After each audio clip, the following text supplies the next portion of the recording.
So I'm married to Ernie, and we've been married about 18 years. We have a 14-year-old named Aiden, who is, my life. He's a sweetheart. I'm an artist. I get to paint, live in my dream.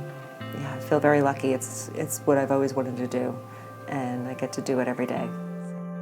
I went for a routine mammogram and got called back, and something suspicious, and one appointment led to another, and my sister came with me to the appointment where I was going to get a needle aspiration. And when the doctor walked in and shook his head and said, "I'm so sorry," I thought he must have walked in the wrong room. So it wasn't until I looked at my sister and she had tears in her eyes that I realized, oh, something bad is happening right now, and I should pay attention. And my sister had been cancer-free for 8 years, so she went through it before, and that's probably why her tears rose to her eyes so quickly, because she knew what I was going to go through, and I didn't. I just thought, okay, all right, we'll deal with this. It'll be okay. We'll be fine. And I saw her, I'm like, oops. It's not going to be fine. It's going to be, it's going to be a rough road. I don't remember there being any discussion about whether to or not. I remember it being, this is what you have. It's stage 2A. There's lymph node activity. And so you're going to need to get chemotherapy. Emotionally, I was just trying to keep it together and keep a good attitude. Physically, it was a real challenge. It was awful. It was devastating.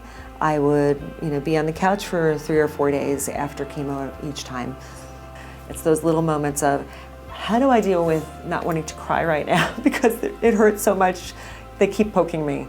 Or the long wait in the room for chemo that, you got there at 10 and it's 12:30 and you still didn't get a room. And all that time, you're just anticipating what's gonna happen. The short-term effects were nausea, the baldness, the hair loss, the weakness. There were, all the typical sort of side effects. I thought it was going to be, one really bad year, and that 6 months later you feel so much better, and you keep doing what you're supposed to do, and you'll have your life back. You'll be who you were before. But I'm going on 2 years now, and it's not exactly who I was before. And there are side effects that are staying with me that I believe are probably going to be with me for the rest of my life. I started chemotherapy with Dr. Brown. He also was very cognizant of wanting to know who I was and what I did, and I told him I was an artist. And so having that background, when we were going through chemo every day, every time I'd check in with him first, and he'd say, "How are you feeling? What are your side effects?" And we'd go over it. And as soon as I started feeling neuropathy and tingling in my fingers, he's like, "Okay, we're going to really watch that because you're an artist. You use your hands every day." And I couldn't do that to an artist. I was like, okay. And I didn't even realize that what he was talking about was that's a long term. I just thought, oh, temporarily he doesn't want me to not be able to use my hands the way I need to paint. And then when we stopped 4 weeks short, it was because he said, I can't take your ability to be an artist away from you. He said he couldn't live with himself if he did that. And I appreciated that because it would have been much more devastating. And still today, I feel my pinky and my ring finger on both hands are numb and tingly. I wish someone had told me early on that there were long-term effects to chemo. So I would have gone into this with a bit more understanding.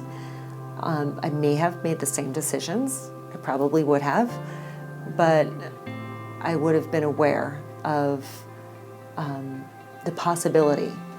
And I thank God that we stopped when we did, because I can still paint. And if I couldn't, that would have ruined my life. That would have really been a devastating blow. It's very important for the patient to have choices. I would definitely have benefited from a test that told me what the likelihood of recurrence would have been. it would probably make me feel better knowing that that decision was based on more data and more science and more information, and not just do what automatically is done for someone like you.